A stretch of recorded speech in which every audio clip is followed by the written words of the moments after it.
Exactly. So it looks like he's running away from the pack.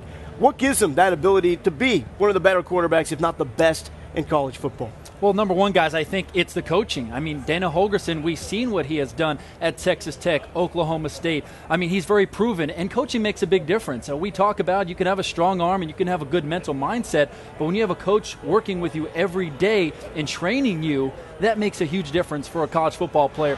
Here we're going to take a look at blitzing packages and how to answer that blitz from an offensive standpoint. Geno Smith, one of the best at hitting those hot routes or those hot blitzes that you always hear about. Now we're going to take a look at two different ways you can do it. You either give it away or you disguise it. And I think Manny Diaz has a game plan dialed up to try to disguise that blitz a little bit. Most of the time, when you have that hot blitz, you have the safety over the top, and they give it away. On the down call, the help starts going, set, hike, the blitz comes, and Geno Smith might not throw that hot if he sees the safety help is right there right away. He might go somewhere else. Manny Diaz wants him to throw that hot because the help is there. So how he might disguise that is delay that safety help by either Phillips or Vaccaro a little bit later, not as early. For example, on the down, sit, hike call, then the blitz comes, the safety help is there, Geno throws that hot route, and then Phillips Vaccaro makes the tackle. That will help limit this West Virginia offense to hopefully a 5 or a 6 yard gain and not a big gain to the house. So I think Manny Diaz will try to mix it up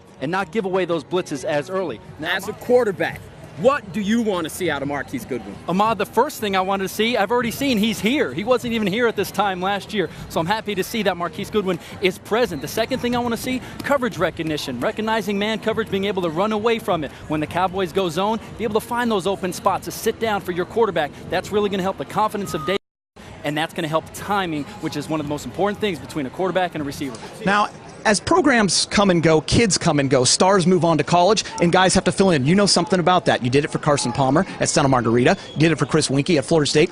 Both guys went on to win Heisman trophies. Same thing goes tonight. Gator, at some programs, you can have a lull and take a few years to rebuild. Not at programs like Servite and Edison. You have to reload. Here we take a look at some of the guys they lost. Matt Viles, a quarterback from last year, and Cody Fajardo, replaced by another Cody this year. These were top quality quarterbacks. You see some of the other personnel there.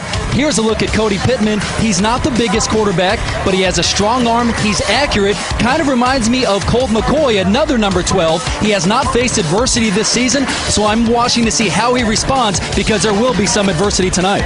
And gone for Edison is Matt Viles. Now, in only his third start, Chase Favreau, the junior. That's right, the transfer from Mater Dei. Coach Dave White didn't know if he'd get him. He wasn't there in week 1. He's had a solid couple weeks, has a strong arm, and Geeter, he can also run the ball. I like watching this guy on film. He threw a skinny post last week versus Dana Hills, beautiful over the safety, and also had a nice run, had a little juke, got in for a touchdown last week as well. Great throw, gutsy throw by the sophomore. Yeah, you see Campbell going down their middle. They're in a Tampa coverage with the Mike backer dropping, and what does Torgerson do? He just drops it, a nice little touch right over the linebackers where Campbell has a chance, only a chance for him to catch it. Nice touch by the young quarterback. Welcome to High School Spotlight Live. Happy to have you alongside former Bishop of Mott and Santa Margarita quarterback Chris Ricks. My name is Mark Rogandino, and Chris, one round behind us, and we're right back into it with round 2. That's right, Mark. Now it's the quarterfinals. Round 1, as you said, is behind. This is where the playmakers need to come out. This is where the game plans get a little bit more elaborate, and coaches and players can start to smell the semifinal. Coach, you've talked so much about the senior class, how much they mean to you, and everything they've been through here at their careers at Alabama. Tell me, how important is this game to you and these seniors? Well, you know, we want to end up on a great note for these guys. They've been through a lot. They've been extremely loyal, maybe more so than any other class in the history of Alabama.